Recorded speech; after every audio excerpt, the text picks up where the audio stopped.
Muy buenas noches, bienvenidos a Noticias 22. Con el gusto de siempre los saluda Rafael García Villegas. Agradecemos por supuesto a Laura Regis en la traducción de la lengua de señas mexicana. Buenas noches, Laura, gracias por acompañarnos. Y hoy tendremos un programa muy musical. Miguel Zenón estará aquí en el estudio después de una exitosísima gira por Europa para platicarnos por qué se ha consagrado como uno de los saxofonistas más importantes de la época contemporánea. Además, los pormenores del gran concierto Compartiendo Vida en Navidad.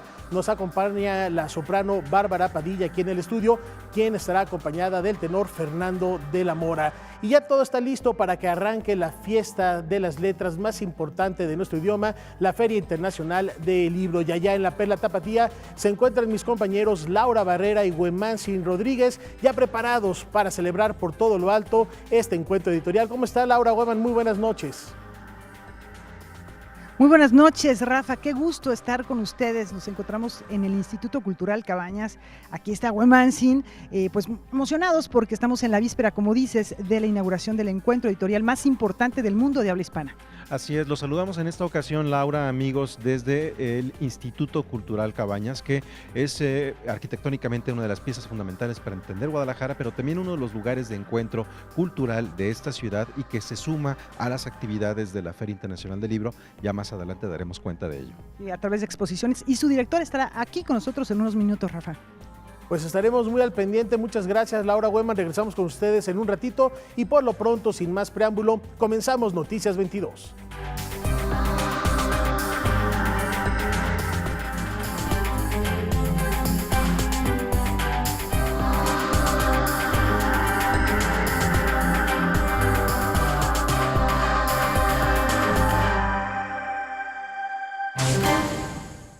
El Premio Excelencia en las Letras 2018 ya tiene dueño y se trata del poeta David Huerta, quien hizo formal la aceptación de este galardón que lo emparenta todavía más al autor de Las Batallas en el Desierto.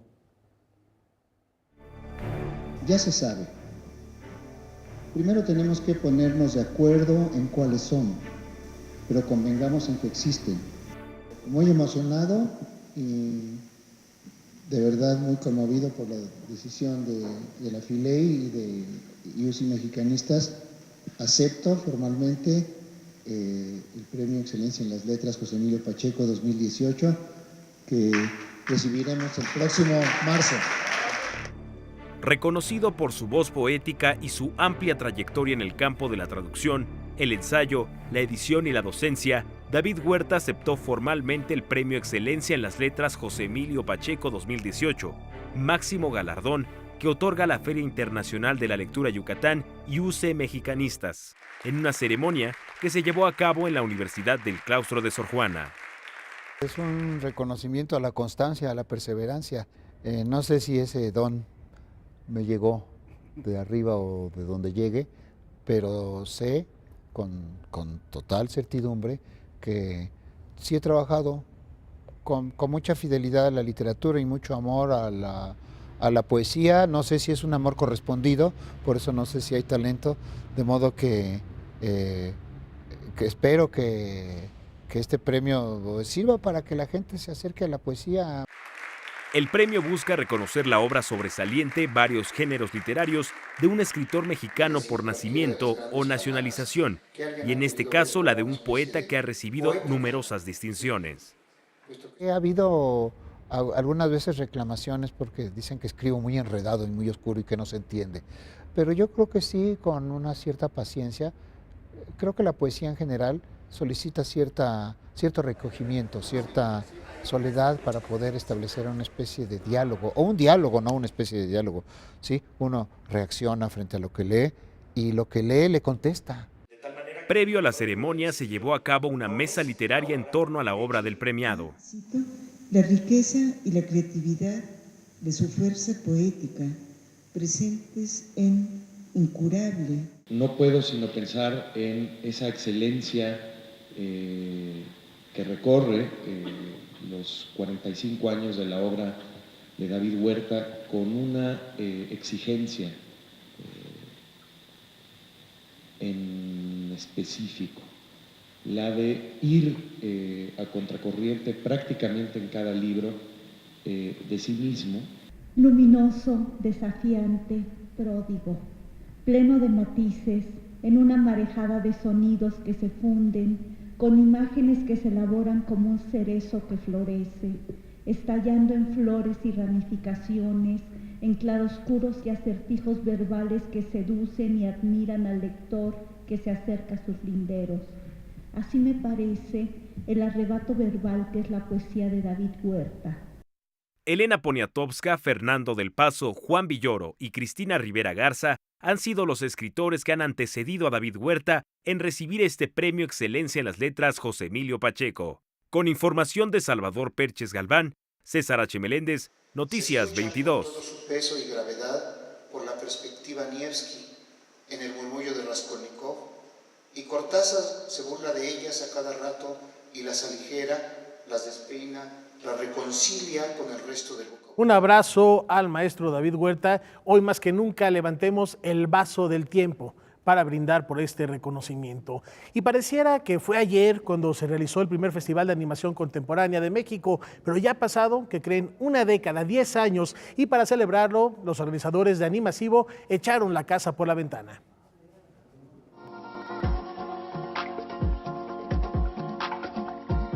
Con la presencia del artista y director de cine Alexander Schelo, Pedro Rivero, ganador del Goya Mejor Película Animada 2017 por Psiconautas, Los Niños Olvidados, y Chris Landreth, ganador del Oscar en 2004 por el cortometraje Ryan, el Festival Animasivo celebra su 10ª edición. Animasivo, a lo largo de sus 10 años de historia, ha hecho todo gratuitamente. Es un festival que, es cierto que los 5 primeros años dependía del Festival del Centro Histórico, tenía unos presupuestos más o menos asignados, pero llevamos 5 años de forma independiente, con lo que es una lucha, una búsqueda a conseguir los fondos. A pesar de ello, intentamos que todas nuestras actividades sean gratuitas. Por primera ocasión, el festival lanzó una convocatoria para toda América Latina de documental animado. México participa con 2 proyectos, Amor Nuestra Prisión, de Carolina Corral, y Nos Faltan, de Lucía Gajá. Ambos trabajos también estuvieron presentes en la pasada edición de Annecy, el festival de animación más importante del mundo. Todos digamos que está hecha la programación con una línea muy clara que es enfocado en temas de documental animado. Desde hace muchos años Animasivo trabajamos la idea de que la animación no es solo para los niños o solo para la familia, como muchos pensamos, que pueda ser una herramienta, un dispositivo para contarnos historias políticas, verdades sociales, cosas que ocurren alrededor. El festival también realizará una retrospectiva de los cortometrajes realizados por el cineasta mexicano Carlos Carrera, que incluye un muy cortometraje, Amada y Mala Hierba Nunca Muerde. También proyectarán 3 cortos poco conocidos del cineasta realizados por encargo del gobierno japonés y una empresa mexicana, La Paloma Azul, Música para 2 y Los Mejores Deseos. En su momento, estos trabajos causaron polémica, fueron duramente criticados por Provida. Que eran pornografía para niños, que había que prohibirlos. Ese tipo de cosas. Animasivo arranca este 29 de noviembre en la Cineteca Nacional. Las actividades concluyen el 3 de diciembre en el Museo Rufino Tamayo. Noticias 22, Julio López. La invitación está hecha para celebrar lo mejor de la animación internacional en Animasivo, como también les extendemos la invitación y atención porque ya es la última semana que se exhibe Expansión en Bellas Artes.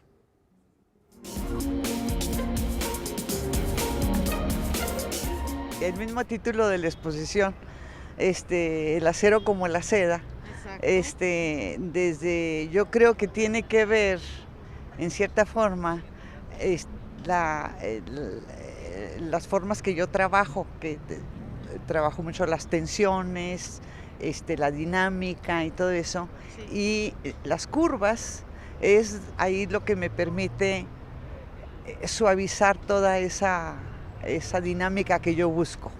18 esculturas de acero conforman la exposición Expansión, el acero como la seda, del artista chihuahuense Águeda Lozano, que se exhibe en la explanada del Palacio de Bellas Artes. Y luego también los acabados, que son acabados suaves, que detienen ese lado violento, como se habla, por ejemplo, de esta pieza. Sí. Dice, no, es que está muy picuda, muy pica. Son mis rupturas, pero es lo que forma parte de la dinámica que yo buscaba en esto.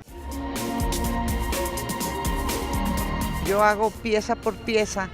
No, yo no trabajo por molde ni por, no reproduzco nada, son piezas únicas todas.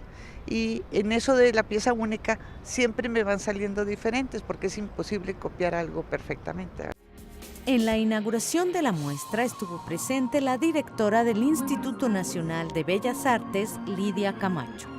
Encontramos tanto referencias como sentimientos de Águeda Lozano, como ella lo ha visto y vivido en diferentes lugares donde ella ha habitado, desde el majestuoso paisaje de su estado natal, Chihuahua, y por supuesto desde la fulgurante belleza de una ciudad tan hermosa, tan entrañable como lo es París, donde ella ha vivido por varias décadas.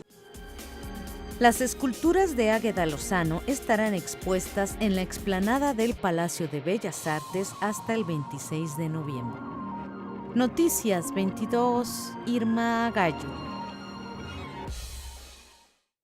Bueno, y ya que les estamos armando la agenda cultural, no hay pretexto para quedarse fuera de las actividades artísticas en nuestro país. Antes de ir a una pausa, les recordamos que la próxima semana, del 28 al 30 de noviembre, el Museo Exteresa Arte Actual será sede del Festival de Música Electrónica Experimental Presencias Electrónica 2017, al que se darán cita destacados artistas nacionales e internacionales. La información detallada la pueden consultar en el sitio web de este recinto, exteresa.bellasartes.gov.mx, ahí lo están viendo en la pantalla, y celebrar lo mejor de la creación sonora contemporánea. Con esto nos vamos a una pausa y al regresar, los pormenores de Compartiendo Vida en Navidad, un gran concierto que nadie se debe perder.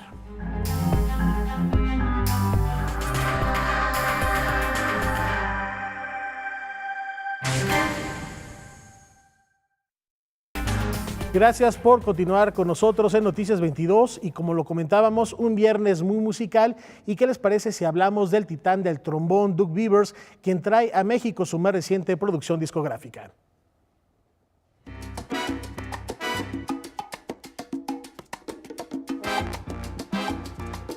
Hoy en día, en el panorama musical, un artista debe contar con todas las herramientas que proporcionan las plataformas digitales y aplicarlas dentro de una producción. Innovar, transformar, crear. El ejemplo más vivo es el talentoso Doug Beavers, trombonista, arreglista, compositor y productor, quien además tiene la preparación de ingeniero en electrónica y sistemas.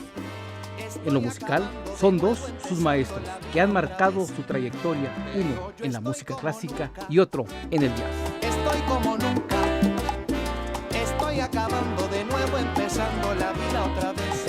Dave Ridge, el primero, que él toca trombón bajo y está tocando ahora para la ópera de San Francisco. Y toca el estilo que usa cuando él toca, usa mucho aire y tiene un sonido precioso. Y yo aprendí a tocar el trombón bien de él, cómo se estudia el aire, especialmente la boquilla, y el tono y todo esto. Es importante que tiene una plataforma donde tú puedes llegar a tocar trombón.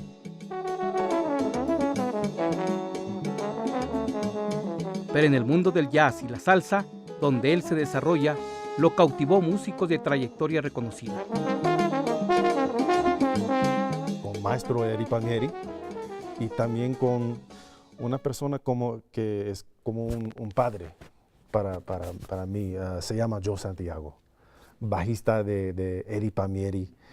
Y con él yo estudié, es como otra escuela, esta música tan importante, pero con él estamos por la noche escuchando música, ingeniando y cocinando y todo, y aprendió de esta música.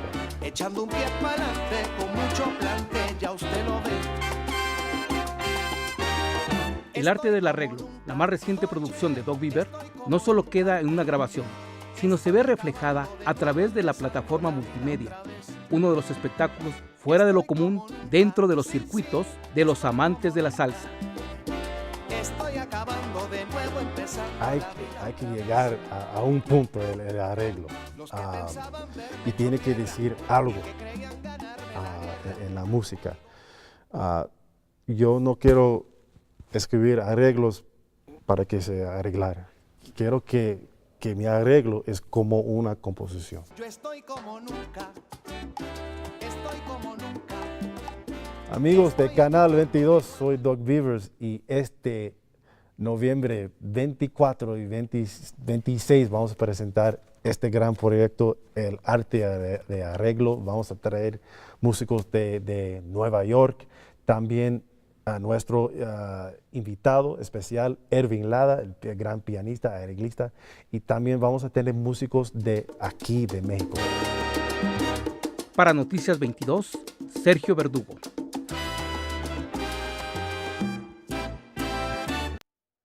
Engalana este estudio esta noche la soprano tapatía Bárbara Padilla, radicada en Houston y que ahora de visita en nuestro país, ya lleva 15 días recorriendo distintas latitudes nacionales y viene a compartirnos vida en Navidad con este gran concierto que dará al lado del tenor Fernando de la Mora, querido amigo, a quien enviamos un fuerte abrazo. Y Bárbara, platícanos, qué emoción y gracias por acompañarnos. Muchas gracias, Rafael. Estoy muy honrada de estar aquí en tu programa.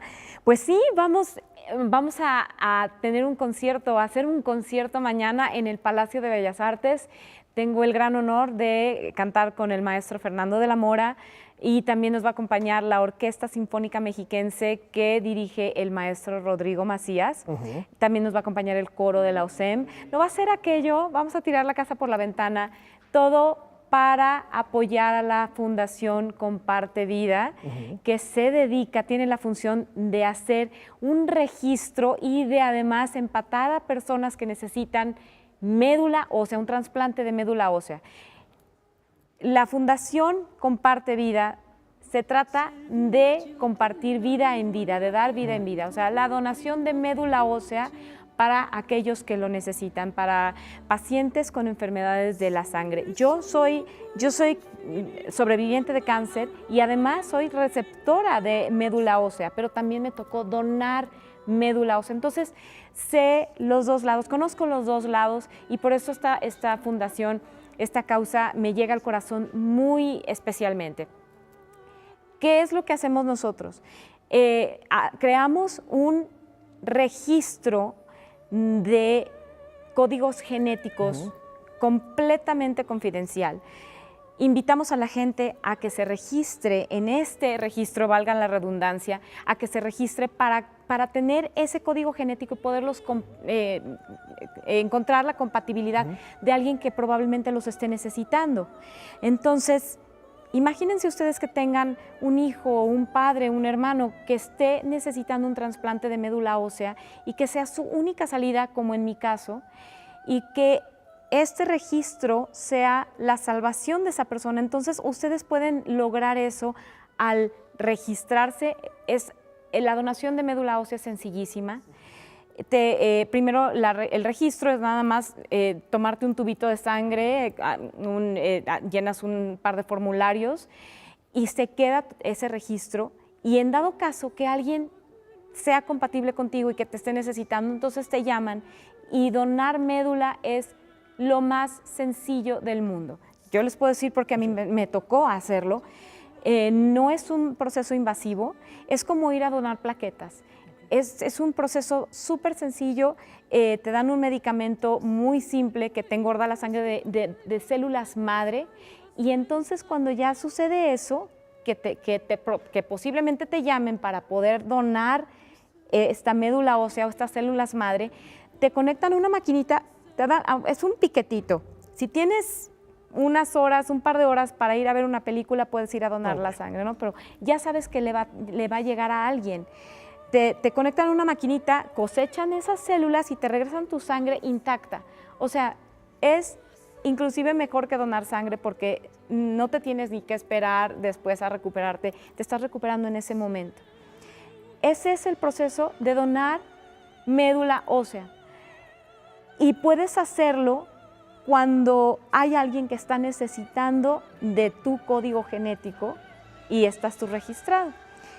Y bueno, volviendo al tema de lo que vamos a hacer. No, es fascinante. Y perdón, y te interrumpo, Bárbara, son ya casi 20 años. El próximo año se cumplen 20 años de Comparte Vida. También hay que aprovechar para celebrarlo y agradecer esta gran labor que hacen, porque para compartir vida no solo es siendo donadores de médula ósea o estando registrados en esta base de datos, sino acudiendo mañana. También uno puede compartir vida si vamos a escucharlos mañana. Claro que sí, todo el concierto que vamos a estar dando en el Palacio de Bellas Artes mañana, 25 de noviembre, todos los fondos van a apoyar a esta gran fundación. Por cierto, si tienen ustedes más dudas de cómo registrarse, visiten la página de internet www.fundacioncompartevida.org.mx, fundacioncompartevida.org.mx, y ahí encontrarán toda la información que necesiten para registrarse.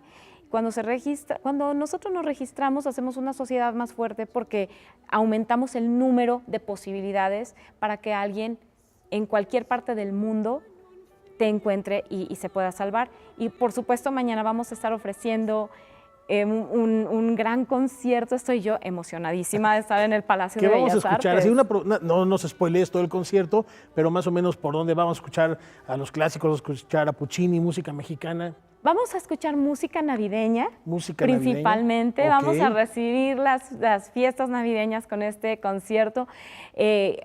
Todo lo que vamos a estar haciendo, la gente lo va a poder disfrutar muchísimo porque son cosas muy, pues que te van a llevar a la época navideña y con la orquesta.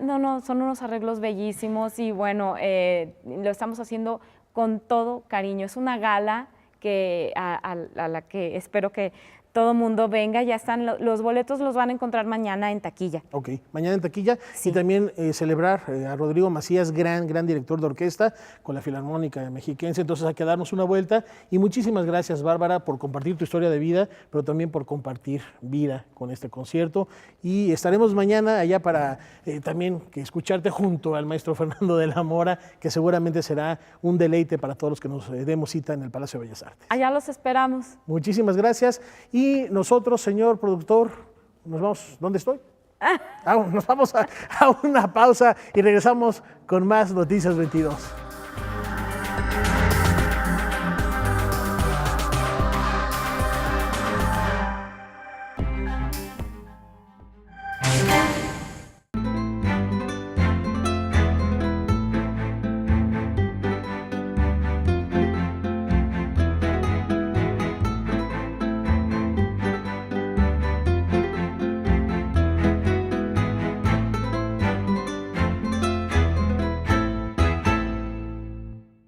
En el corazón de la Perla Tapatía, ya lo anticipábamos, se encuentran Laura Barrera y Güemanzin Rodríguez en la antesala de la Feria Internacional del Libro. Vamos con ustedes, cómo se vive allá en el Instituto Cultural Cabañas este preámbulo al encuentro editorial.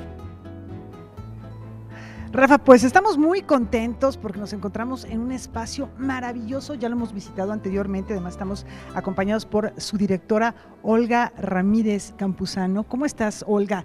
Se ha realizado una actividad muy importante a raíz de que se cumplieron los 20 años de la declaratoria como Patrimonio Mundial por la UNESCO de este recinto de estilo neoclásico diseñado por el gran arquitecto Manuel Tolsá. Exactamente, fíjate que estamos encantados porque nos abocamos desde hace 2 años, 3, a bajar recursos para poder llevar a cabo la restauración del edificio, la impermeabilización, la limpieza de cantera y sobre todo de los murales. Los murales que recuperaron color, no tenían color. Vinieron de la ECRO, porque solamente la ECRO puede atenderlos por ser patrimonio nacional, los murales, y pues tú podrás ver que el color es una maravilla, ¿no? Los colores que usaba Orozco eran hermosísimos. Están absolutamente hermosos, como dices, Laura, en otras ocasiones hemos estado aquí, pero ahora con esta restauración verdaderamente están maravillosos y que también coincide con los 20 años de la declaratoria como patrimonio. Bueno, por eso se hizo todo esto, porque la idea era llegar a los 20 años con un patrimonio mundial digno de tener el nombre, ¿no? Olga, ¿por qué no nos platicas acerca de algunas de las exposiciones que se están presentando actualmente? De hecho, tenemos una que tiene que ver, desde luego, con la presencia de Madrid como invitada de honor en la Feria del Libro de Guadalajara. ¿Te parece bien que veamos este reportaje y regresemos para complementar la información? Porque hay más cosas que platicar acerca de lo que se realiza actualmente. Se llama Pongamos que hablo de Madrid. Vamos a verlo.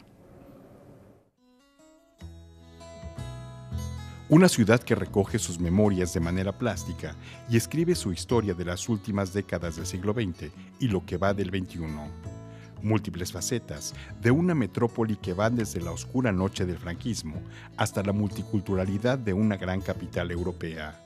Pongamos que hablo de Madrid, reúne más de un centenar de piezas entre óleos de mediano y gran formato, fotografía e instalación sonora. La muestra toma su nombre de una célebre canción de Joaquín Sabina y está organizada en 6 núcleos temáticos que se exhiben en el Instituto Cultural Cabañas. Pongamos que hablo de Madrid. Lo que sí ofrece esta exposición es la posibilidad a través de estos artistas, de todo este núcleo, de tener una imagen bastante intensa, bastante detallada y bastante cualificada de lo que estaba sucediendo en España y en Madrid, evidentemente, en las 4 décadas desde el final del franquismo hasta el comienzo del siglo XXI. Emerge de una manera increíble de repente todo lo que son los estilos de vida cotidiana, las llamadas tribus urbanas, aparece toda esa dimensión pop y, como bien dices, aparece una estética punk o after punk, que también se va mezclando, que se llama entonces New Romantic, los nuevos románticos, y solamente si vemos, por ejemplo, las instantáneas de Alaska, que es de origen mexicano, sus conciertos en el Rocola. Las primeras salas exhiben principalmente óleos que muestran una pintura regulada por el academicismo de la época, pero por otro lado, también dan cuenta de la disidencia plástica. Como los esquizos o el movimiento denominado la movida madrileña, representan la recuperación de la sociedad y su ciudad, cada vez más abierta y cada vez más propositiva en términos artísticos y plásticos. Los acervos proceden del Museo de Arte Contemporáneo del Ayuntamiento de Madrid. Nos habla de momentos, digamos, de efervescencia, de irrupción, y si fue importante la movida, también fue importante ese momento de los indignados, que como sabemos ha tenido su proyección. Los indignados vienen de España, vienen de Grecia, vienen de las revueltas en la Plaza Sintagma, vienen de la primavera árabe, vienen de la primavera tunecina. En Madrid van a tener un impacto enorme, luego va a estar ocupar Wall Street, ¿no? Y también va a tener repercusión incluso en México, ¿no? Por lo tanto, yo creo que esta mutación de en qué medida una ciudad recoge fenómenos culturales, pero también toman dimensión política, es algo que nos interesó reflejar en la exposición. Roland Fischer, Hannah Collins, sí, también hay presencia internacional, y Vincenzo Castella, italiano, y bueno, desde ahí es cierto que el museo tiene una triple vocación, creo que antes ha quedado señalada por Fernando, y en esa triple vocación vemos a artistas que nacen en la ciudad de Madrid, artistas que forjan su carrera y que se forman y que toda su trayectoria está realizada en Madrid, aunque no hayan nacido en la ciudad. Y por último hay una tercera variable, que es artistas cuya obra se ve inspirada en lugares icónicos, en espacios emblemáticos de la ciudad de Madrid. Una segunda sala dominada por fotografía exhibe no solo la construcción arquitectónica de la capital española, sino también la de un discurso estético más abierto que demanda la participación del espectador de una manera más activa para descubrir propuestas como la dislocación del espacio y la abstracción. Posmodernismo, que es un movimiento que surge de la arquitectura y de la producción de un espacio en el que hay una memoria del territorio, pero sobre todo una necesidad de introducir perspectivas pluralistas o una dimensión ecléctica, pues tiene mucho que ver con el movimiento cultural que se genera en los 70 y en los 80 madrileños. Es decir, la movida es claramente un intento de contestar al movimiento nacional, que era la Falange, ¿no? Y frente al movimiento nacional, que era inmovilista, la movida era un intento de transformar el espacio. Se cumplen ahora 50 años, justamente de Henri Lefebvre, de sus libros sobre la producción social del espacio, y Madrid pasa de ser, en cierta medida, un enorme poblachón, un pueblo muy desparramado, a tener una dimensión identitaria, fracturada y múltiple y compleja, pero al mismo tiempo se ve cómo van apareciendo sobre todo una reivindicación de cierta arquitectura modernista. También aparecen las torres y los nuevos edificios, los rascacielos de la ciudad. Pongamos que hablo de Madrid estará abierta en el Instituto Cultural Cabañas hasta el 18 de febrero de 2018. Noticias 22, Víctor Gaspar.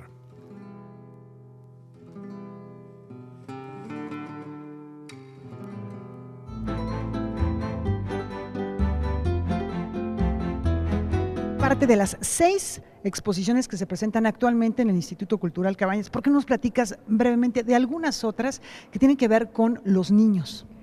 Pues mira, se abrió el Cabañas Niños, empezamos por traer la de Frida y yo del Pompidou, y luego se hizo aquí una maravillosa que se llama Si yo fuera Orozco, para que los niños conozcan Orozco y quieran pintar como Orozco. Ha sido preciosa. Y con motivo del aniversario ayer del natalicio de Orozco, lanzamos una convocatoria como pinto a Orozco, y recibimos cantidad de dibujos de niños de 6 años a 12 años, preciosos. Ayer Qué emocionante. Sí. Pero hay una actividad también que tienen aquí que me parece también importante porque coincide también con otro aniversario de otros grandes artistas nacido en este estado, que es Juan Rulfo, y que el nombre está fantástico, es como si Dostoyevsky viniera a Comala, ¿no? Exacto. Rulfo invita a Dostoyevsky y es una serie de fotografías de Alexis, un fotógrafo ruso, que está maravillosa. Vale la pena venir a verla. Hay otra de Por Siempre Cuevas, la última creación de Cuevas, su última etapa, donde ya no era l'enfant terrible, donde ya era un Cuevas romántico y reconocible. Entonces hay muchas, pasado mañana inauguramos la del Milenio, el mural del Milenio, y tenemos las salas permanentes con todo el acervo del Cabañas y la colección de Matías Gueritz. Extraordinario. No pueden dejar de venir. Vengan, disfruten de este maravilloso espacio que tiene patios, que tiene pasillos, que tiene estas capillas en las que podemos encontrar obra extraordinaria, y nuevamente invitarlos a que no se pierdan los murales ya restaurados de Orozco en este aniversario. Olga, muchísimas gracias. Tenemos otro contenido que tiene que ver con un espacio no muy lejano de aquí, en el Paraninfo de la Universidad de Guadalajara. Se presenta la exposición denominada Fragmentos de la Memoria 2 de Elena Asins, que es parte de la presencia de Madrid en la FIL Guadalajara, una artista conceptual. Vamos a ver esta nota, te invitamos a verla, agradeciéndote de verdad que nos hayas acompañado y que nos hayas hecho esta invitación, Olga. Gracias a ustedes. Gracias.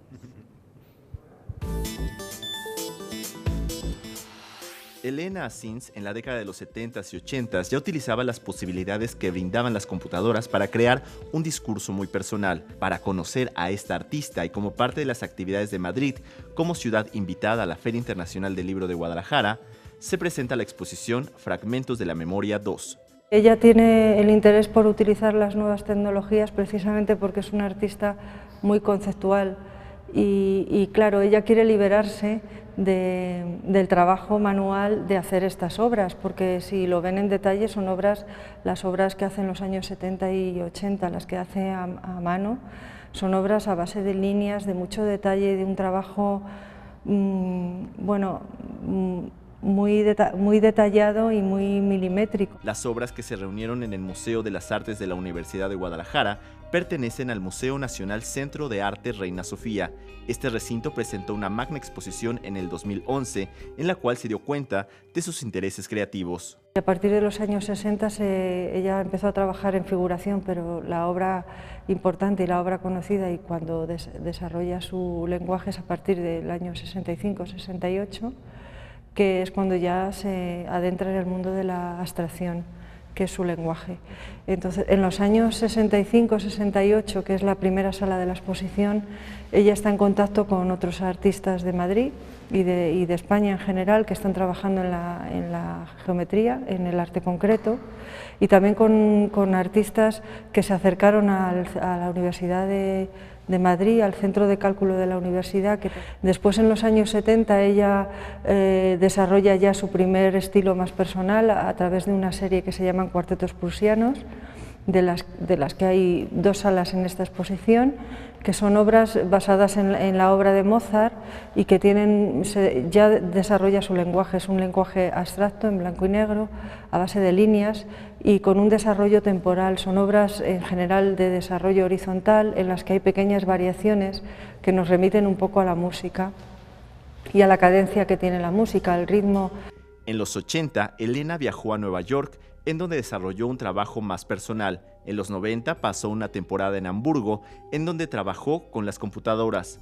Su obra va más allá de una composición geométrica. Bueno, ella tiene en toda su obra muchas referencias culturales o filosóficas. Tiene la referencia a la música, los cuartetos prusianos hacen referencia a Mozart, tiene otra serie de obras que son los canon, que desarrolla sobre todo en los años 90 y que hacen referencia a Bach, y también bueno, tiene otras referencias en los libros, hay las referencias a los temas bíblicos. Noticias 22, Alberto Aranda.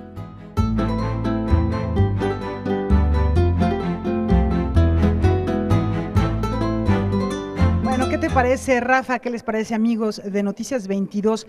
Les recomendamos que mañana no se despeguen del 22 porque a las 10:55 inicia nuestra transmisión de la premiación con la que se abre esta feria del libro, que es a Emmanuel Carrère, es el Premio Fil de Lenguas Romances. El Premio Fil de Lenguas Romances de este año. Emmanuel Carrère ha sido periodista, novelista, guionista, en algún momento de su vida hasta también director de cine. Exactamente, dirigió, pero es una cosa súper interesante también porque él representa a este tipo de literatura que ahora se encuentra un poco más, que está entre la memoria, la autobiografía, el ensayo, la crónica, el reportaje, la crónica, difícil de clasificar, y la literatura. Vamos a platicar de esto mañana 10:55, no se lo pierdan por Canal 22. También les vamos a presentar otras actividades de mañana, José Sarney y Literatura e Internet, homenaje a Fernando Sabater, eso lo tendremos, el homenaje a Sabater, lo van a poder ver el domingo a las 6:30 por el 22.2 y en el caso de José Sarney lo verán el lunes a las 10 de la noche por el 22.2. Mañana también se presenta Linda 67, una edición conmemorativa de la obra de Fernando del Paso. Así es, 50 años de la edición de esta novela. Hay muchas cosas que vamos a tener en Canal 22 desde Guadalajara. Por favor, consulte la programación,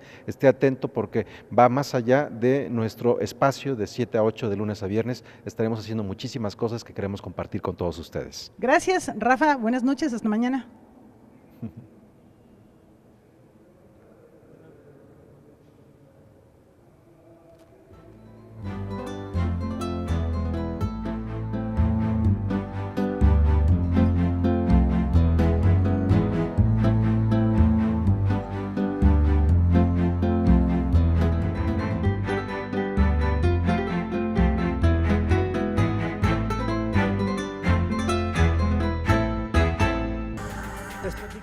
Que el Museo de la Ciudad de México ha reabierto sus puertas y lo hace con nuevos bríos. Ayer reabrió sus puertas el Museo de la Ciudad de México con una magna exposición. Hoy estamos inaugurando una exposición de gran calado, de cierta ambición, la exposición más grande que se ha hecho en este recinto en prácticamente toda su historia. Yo creo que es una exposición que muestra la enorme riqueza cultural de nuestra ciudad, la riqueza histórica que a través de 800 años está representada en ella, y cuando pensamos en esta muestra hace más de año y medio, casi 2 años, y empezamos a pensar cómo elaborarla, lo primero que se planteó fue el enorme desafío que era sintetizar en piezas artísticas una historia social, civil, cultural, religiosa, económica, y pensamos que la mejor manera de contarla era a través del arte. La exposición reúne más de 500 obras de artistas como Manuel Tolsá, José Guadalupe Posada, José María Velasco, José Clemente Orozco, David Alfaro Siqueiros, Gerardo Murillo y Frida Kahlo, en una muestra no cronológica. Para eso se invitó también a curadores transversales que dieran una mirada no consecutiva, no 1, 2, 3, sino sincrónica, donde puede coincidir una mirada del siglo XIII con una mirada del siglo XIX. Ustedes podrán ver en algunas piezas de la época precolombina una gran modernidad, en algunas épocas de piezas del siglo XXI unas raíces muy profundas. Luego de que el museo permaneciera cerrado por 6 meses para una intervención que tuvo un costo de 21 millones de pesos, el espacio dependiente de la Secretaría de Cultura de la Ciudad de México estrena una imagen renovada con esta exposición única en su historia gracias a la suma de esfuerzos.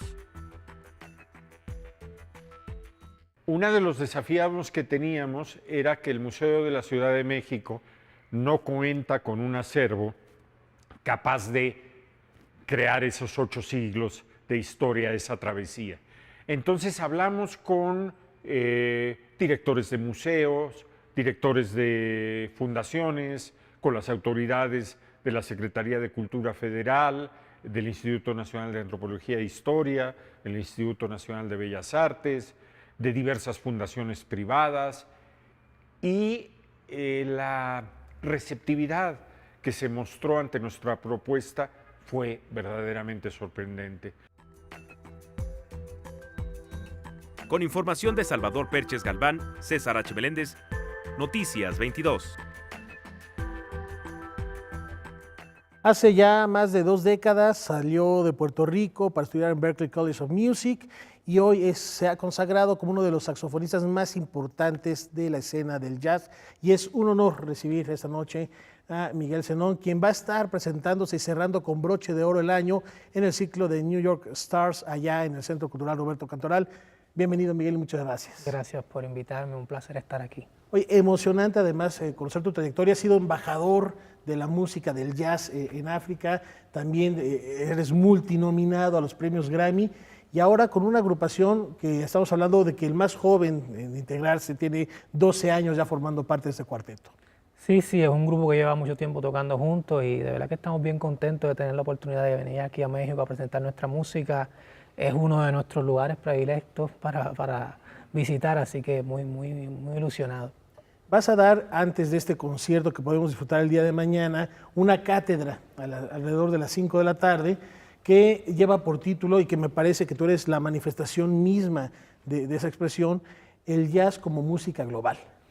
Sí, mira, yo pienso que una de las cosas más importantes que ha pasado en el jazz en las últimas décadas es cómo este estilo de música se ha globalizado, no solo para incluir músicos de todos los lugares del mundo, pero también absorber música de otros lugares del mundo y convertirse en música que, aunque sí nació en los Estados Unidos, no es necesariamente exclusivamente americana, sino que incorpora elementos de música latinoamericana, africana, asiática, dentro de lo que es el sonido del jazz. Y eso es una de las cosas que más me inspiran, ¿no?, como músico, y de las cuales más me gusta discutir con otros músicos también.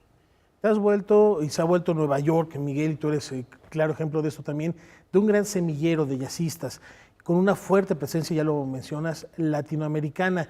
¿Cómo se sobrevive en este ambiente? Pues mira, es un ambiente bien competitivo, obviamente. Hay muchos músicos buenísimos, no solo en Nueva York, sino en todos lugares del mundo. Yo pienso que mucho tiene que ver con trabajo duro, ¿no? Un poquito de suerte también, estar en el lugar indicado, en el momento indicado. Yo llevo en Estados Unidos un poco más de 2 décadas y ha sido un proceso largo, ¿no? Llegar al punto donde uno puede ya presentar su grupo, presentar su música, requiere mucha paciencia, trabajo duro, dedicación, pero a la misma vez es algo que a nosotros como músicos nos llena muchísimo. Es como, yo todavía me siento como un niño, ¿no?, cuando toco y cuando tengo que lidiar con la música, así que es algo que me llena mucho. Y también eres un puente entre generaciones de los jazzistas de la vieja guardia y los vanguardistas, valga la expresión, la cacofonía. ¿Cómo o qué estás interpretando precisamente para hacer este enlace entre generaciones? Esto es algo que es difícil de describir, ¿no? Cómo uno describe la vanguardia o lo que está más adelante de lo demás, ¿no? O algo que es más tradicional. Yo siempre, especialmente en el jazz, pero en la música en general, siempre he sentido que es importante estar conectado con la tradición, estar conectado con la historia, el desarrollo de esa música, y es a lo que me he ligado a la hora de estudiar cualquier estilo de música, en el caso del jazz, ya sea la música puertorriqueña o latinoamericana, etc. Pero sí me siento que es importante también, ya cuando uno se siente cómodo con la tradición, llegar a un punto donde uno puede expresar también tu propia personalidad y lo que tú eres como persona. Todos somos diferentes, por mal que yo admire a Charlie Parker, a John Coltrane, nunca voy a ser como ellos, ¿no? Yo tengo que buscar mi personalidad también, usándolos a ellos como inspiración, pero buscando abrir mis propias puertas también. A propósito de estas diferencias, ¿cómo vibran? ¿Vibran distinto los públicos? Yo sé que acaban de regresar ahorita de una gira muy exitosa en Europa. ¿Vibra distinto el público europeo al público estadounidense, al público mexicano, latinoamericano en general? Sí, sí, es muy distinto, muy distinto.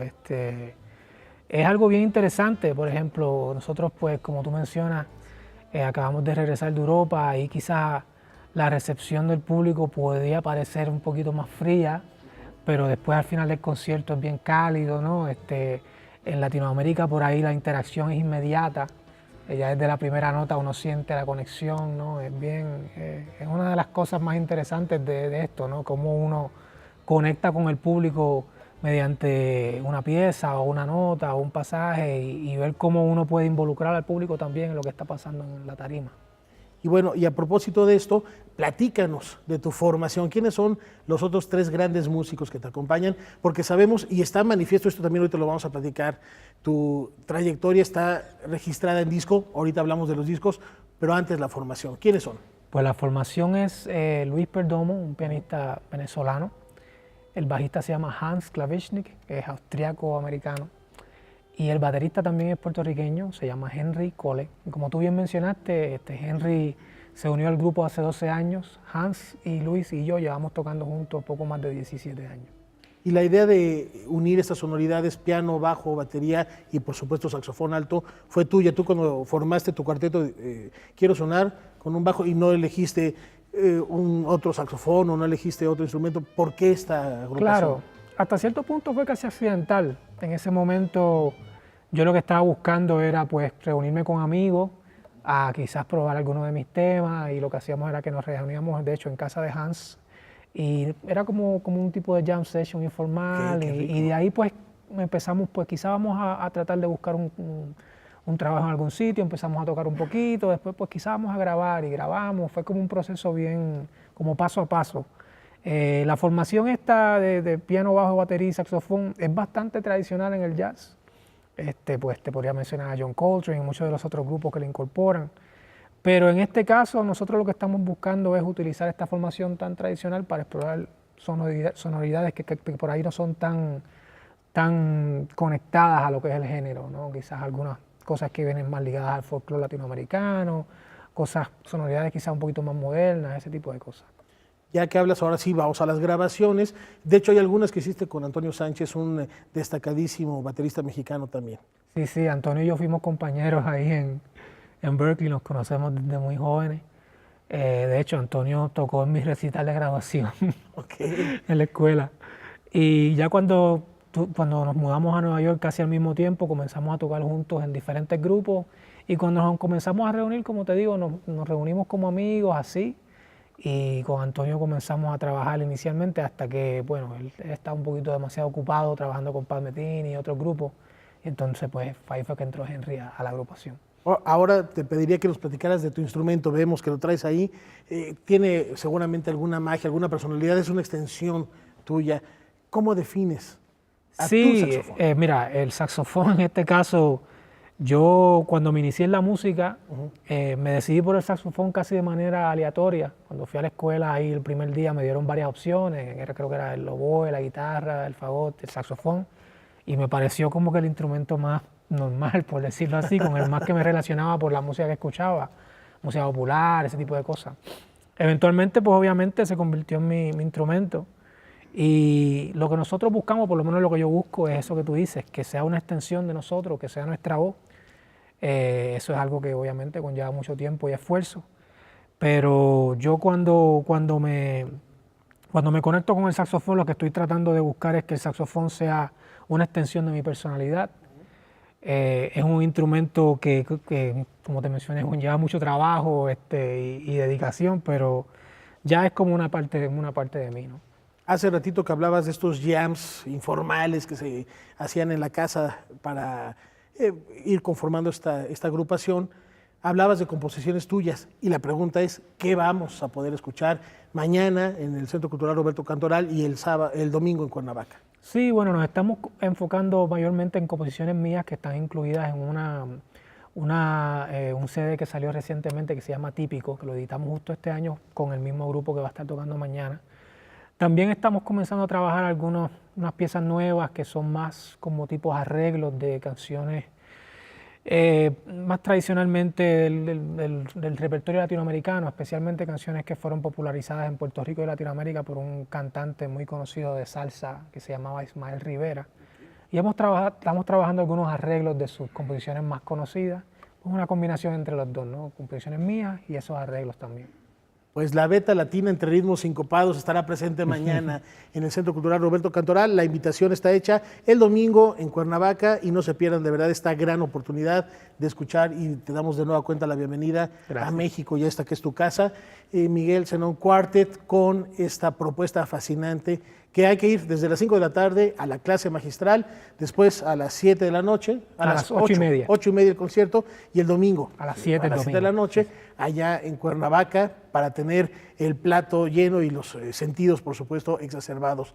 Miguel, muchísimas gracias. Enhorabuena. Gracias a ti. Y precisamente nos vamos a despedir y agradeciendo el favor de su compañía y recordándole la cita que tenemos el lunes en el horario de costumbre, ya desde la FIL de Guadalajara, para vernos aquí en Noticias 22. Nos vamos con música del maestro Miguel Zenón. Muchísimas gracias. Muy buenas noches.